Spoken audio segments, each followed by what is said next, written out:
You thought the silence meant she was gone, that the quiet so loud it hurt meant you'd been forgotten, that heaven had shut its windows, turned out the lights and moved on. But silence isn't always neglect. Sometimes silence is strategy. And your mother, she's been conducting a spiritual operation from the other side of the veil.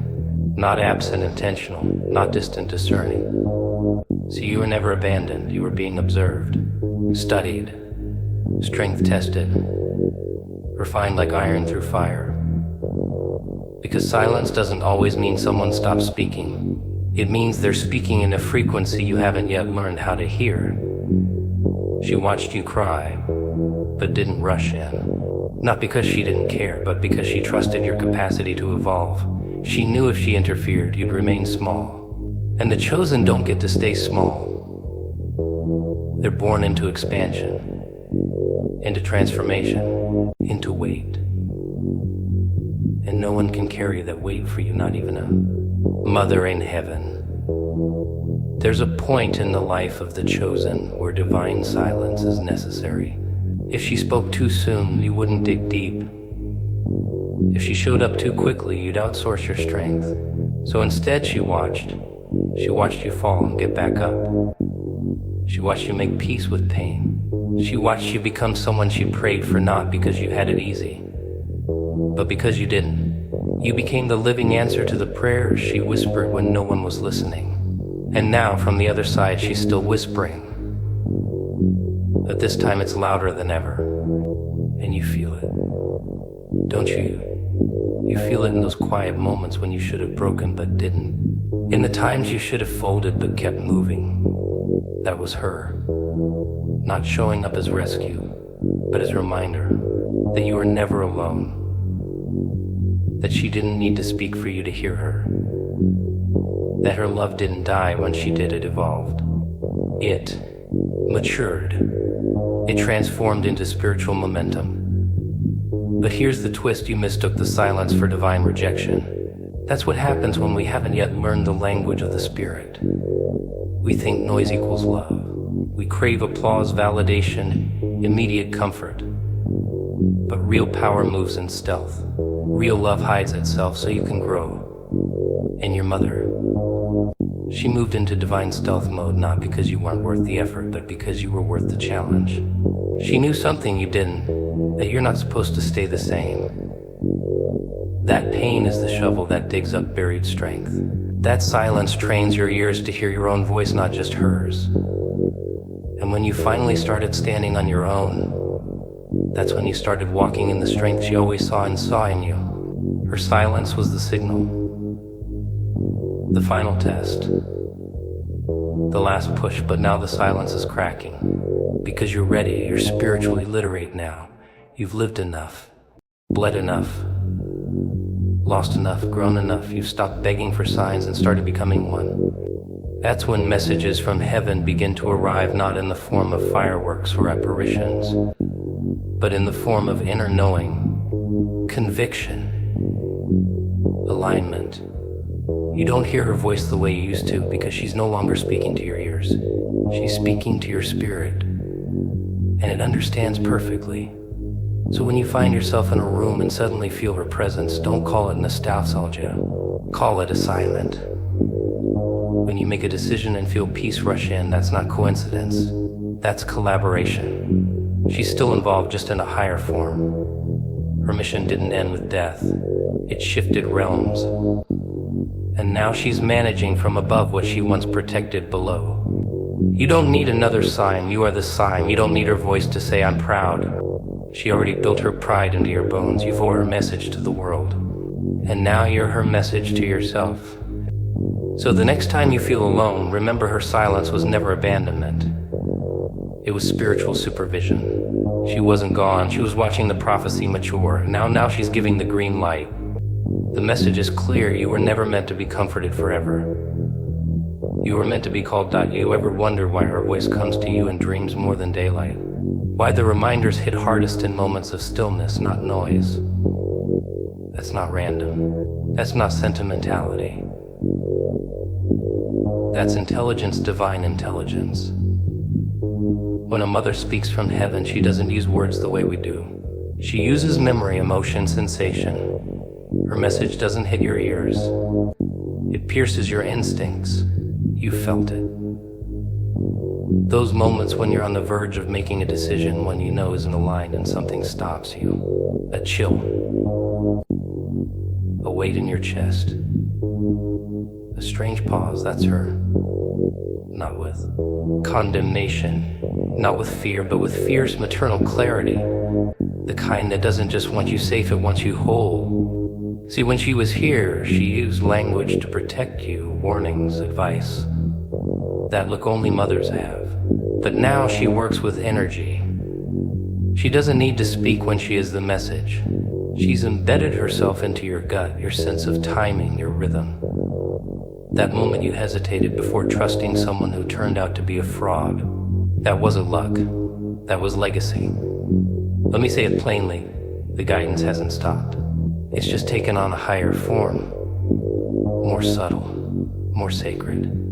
She's not showing up in your plan, she's showing up in your discernment. That sudden wisdom you didn't study for. That strength you didn't train for. That's her echo working through you. Not behind you, in you. You were chosen, not just by God, but by her. Before she left pieces of herself behind. In your humor, in your fire, in the way you protect those you love even when they don't deserve it. That's not just nurture, that's spiritual inheritance. And if you've forgotten that if the world tried to convince you you're alone, then hear this now. Her message isn't waiting in a church or a book. It's already living in your bones. You think the chills are just coincidence. No, they're alignment. You think the voice saying, don't go there, don't trust that, don't ignore this pain is paranoia. No, that's maternal foresight. The same instinct she had when you were sick as a child. When she could feel something was off before anyone else noticed, those instincts didn't die with her. They intensified. They became omnipresent. And here's the uncomfortable truth, most people ignore it. They're too busy numbing, distracting, chasing validation. But the chosen ones, we don't get that luxury. The chosen are haunted not by ghosts, but by purpose. Haunted by the responsibility to listen. Because ignoring the message doesn't silence it, it just delays the transformation. So if you've been feeling uneasy, if your spirit's been restless, that's not anxiety. That's instruction. She's trying to get your attention. She's pulling strings from the realm where time doesn't exist. She sees everything, the conversations behind closed doors, the traps you don't even know you're walking toward, the opportunities you're afraid to claim. And she's guiding you through it not with fireworks, but with friction. With that sacred discomfort that says, this is not your path, or even more importantly, this is. When her voice is quiet, it's because she wants you to trust your own. She doesn't want to puppeteer you, she wants to activate you. Because her love isn't about control. It's about release. It's about building you into someone who doesn't need constant rescue, but walks with constant revelation. The message she's trying to get through to you is simple, but it's heavy. You already know. You already know who you are. You already know what you're capable of. You already know which road is yours and which one leads to collapse. She's not introducing new information, she's amplifying what's already there. You didn't survive everything you've been through just to wander around hoping for signs. You are the sign. You didn't inherit her pain just to carry it, you were meant to alchemize it, to turn it into power. To turn her absence into presence, to turn the ache into instruction. So stop doubting the message just because it doesn't come in the way you expect. Stop waiting for the thunder when she's speaking through whispers, through your intuition, through your resistance to settle. She's not far. She's closer than your breath. She's watching not to coddle you, but to confirm you. And if you've been wondering why the path feels lonely, why the pressure feels unbearable, maybe it's because you're not walking with a wound. You're walking with a weapon, one she passed down before she ever left. Closing thought. You don't need to hear her voice to know she's speaking. You just need to trust that her spirit moved into yours the moment she left. Now listen closely. Because the next move, it's not hers, it's yours. You ever wonder why certain things break you but don't destroy you? Why the world tries to bury you under loss, grief, betrayal, and yet somehow you keep showing up? It's because someone upstairs is stitching strength into your weakness. That someone is your mother.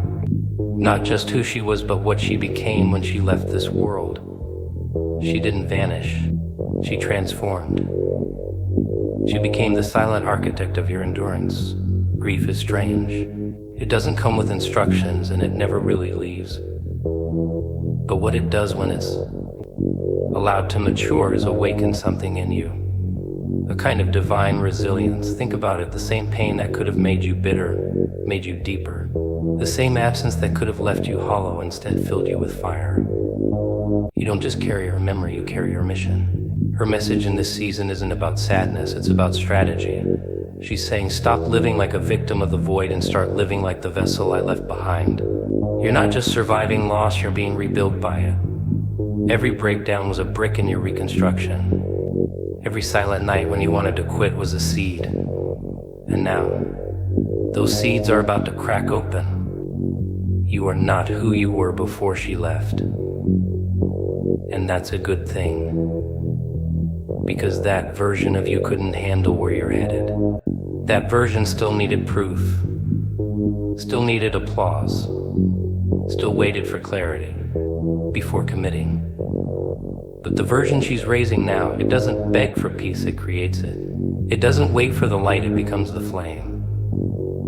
Her fingerprints are all over your transformation. You just haven't called it that.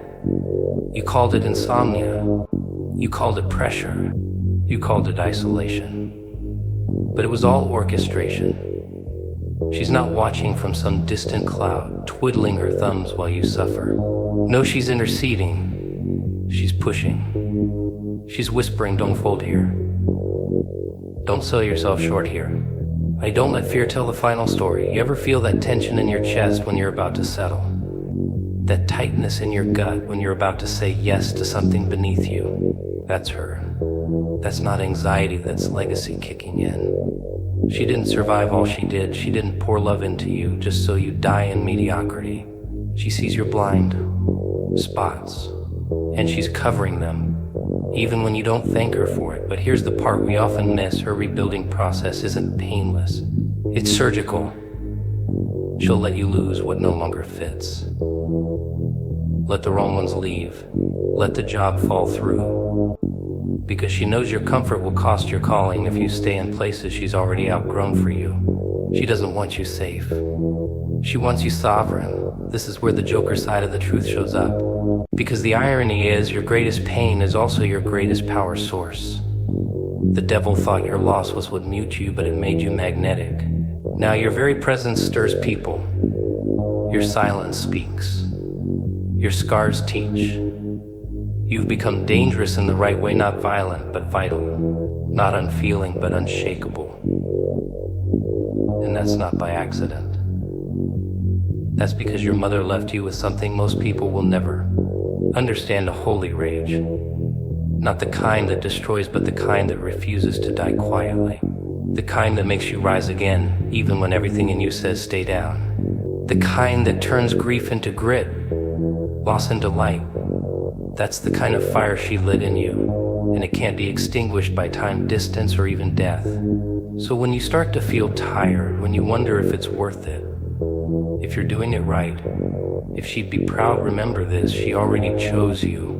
Before you had the tools, before you had the clarity, she saw your future and said, yes, that one. That one will rise from the ashes and rebuild the family name with honor. That one will walk through fire and glow, not burn. Closing statement: you were never meant to return to who you were before the loss. Your mother's message is clear. Stop mourning your past and start moving like a masterpiece in progress. She's not asking you to heal for her. She's challenging you to evolve because of her. Now get up, you've got rebuilding to do. You know what nobody tells you? That love doesn't disappear just because someone's body does. That the voice you stopped hearing in the physical world can start echoing louder in your soul. People treat death like a final period. But for the chosen ones, it's a comma. A pause before purpose starts speaking through pain. When your mother passed, the world told you to move on, heal, be strong. And you tried, didn't you? You smiled through funerals, performed strength at family gatherings, said I'm fine even when something inside you was screaming. But here's the truth, no one warned you about love that deep. It doesn't die. It evolves. It becomes instruction. It becomes energy. It becomes whispered messages wrapped inside instinct, gut feelings, dreams, and deja vu. That's how she's speaking to you now. And let's not sugar it. Most people won't believe you when you say you feel her.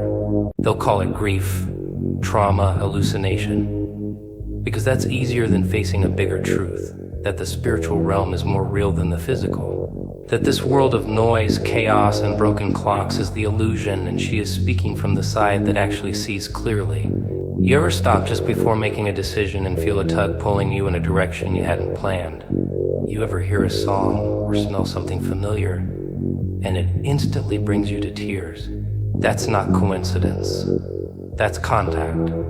That's not your imagination, it's your inheritance. She's reaching through realms to guide you. Not with thunderclaps or burning bushes, but with soft disruptions. That plan you had that didn't work out.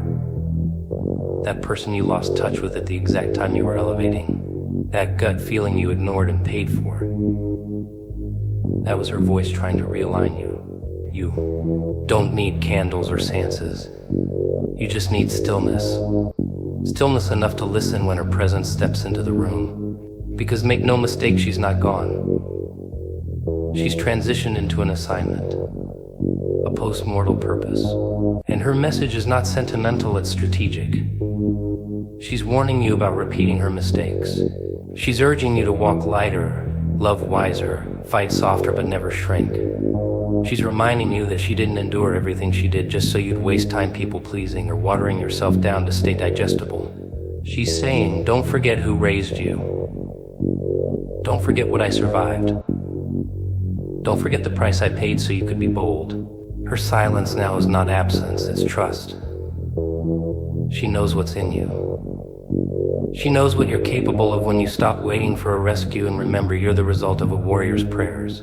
And the Joker part of this revelation, it's ironic, isn't it? That the one person you thought you lost is now the one force that never leaves. You go through life looking for mentors, gurus, validation. And all along the blueprint was encoded in you through her. Her resilience, her laughter, her flaws, her faith. They're all part of your operating system now. She's not haunting you, she's housing you. But don't get romantic about it. This kind of love isn't here to coddle. It's here to call you up. That voice inside you, it's not trying to comfort, it's trying to confront.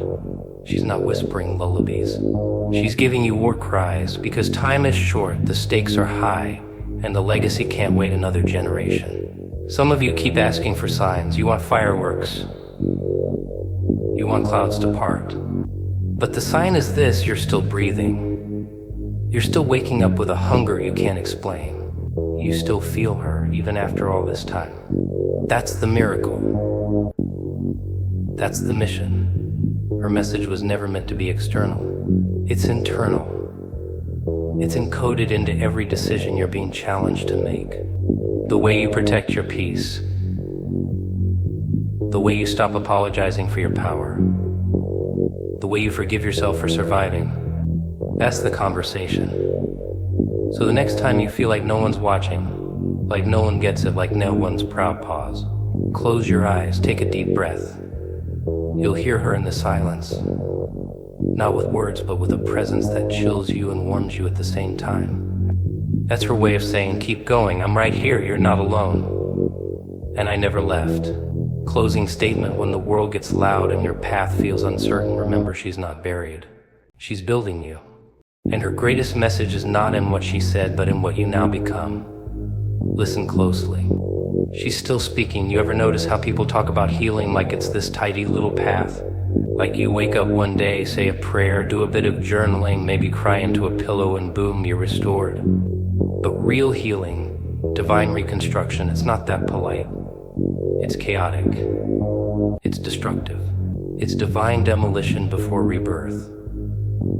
And when your mother's voice echoes from the other side, telling you you're being rebuilt, she's not handing you a blueprint. She's handing you a mirror. Because what God rebuilds doesn't start with your circumstances, it starts with you. See, most people beg God to change their situation. Fix this mess, heal my heart, bring my breakthrough. But that's surface level talk. What the divine is doing is far more invasive. It's not surgery with anesthesia. It's soul excavation. And the real message your mother's sending, the one you might be trying to ignore, is this: stop asking for restoration that doesn't require your transformation. Because the you that was shattered, that version of you, the one who tolerated too much, doubted too often, dimmed too easily, that version had to be broken. And not because you weren't worthy, but because you were too worthy to keep living as less than. You keep asking God to put you back together. But what if the goal isn't to rebuild who you were, but to resurrect who you were always meant to be? Now that's a different kind of pain, isn't it? That's not the pain of losing. That's the pain of shedding. And shedding hurts because we identify with the... Wait, we confuse survival mechanisms for personality traits. You start thinking your overthinking is you. Your trauma responses are you. The roles you played to keep the peace, avoid abandonment, or earn approval, those get mistaken for identity. But your mother sees clearly now. From where she is, she knows exactly what was false, what was heavy, what was never supposed to follow you into your future.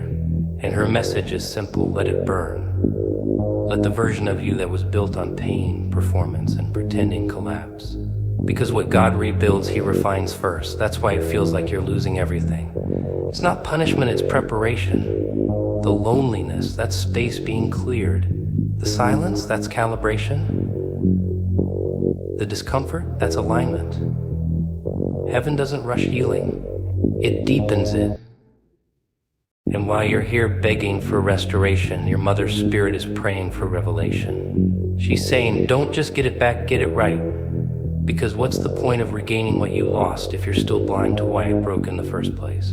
This isn't about going back. This is about going forward armed with awareness, clothed in discernment, dripping in divine instruction. But here's the twist that'll really make your stomach turn. You can't be rebuilt if you're still clinging to rubble. God won't fill hands that are already full with your control issues, with your expectations, with your need to prove something to people who were never meant to see you. You want heaven's design, but you're still negotiating with hell's debris. Let me say it differently: your rebuild will cost you your illusions. The illusion that time heals all. The illusion that busy equals healed. The illusion that pretending not to care will make the pain disappear. That's what your mother's message cuts through. She's not co-signing your coping. She's calling you into clarity. And there's beauty in that, if you let yourself see it. There's a strange kind of freedom in falling apart because it's proof you've outgrown who you used to be. It's spiritual molting. And when she says God is rebuilding you, she's not promising comfort. She's promising congruence. That your outside life will finally start matching your inside truth. That the mask will fall. That the peace will come. That the work you've been doing in secret will not return void. So if everything feels like it's crumbling good, it means the construction has started. The scaffolding is up. The old foundation is being cleared. And the new blueprint, the one etched into your spirit, is being revealed, layer by holy layer.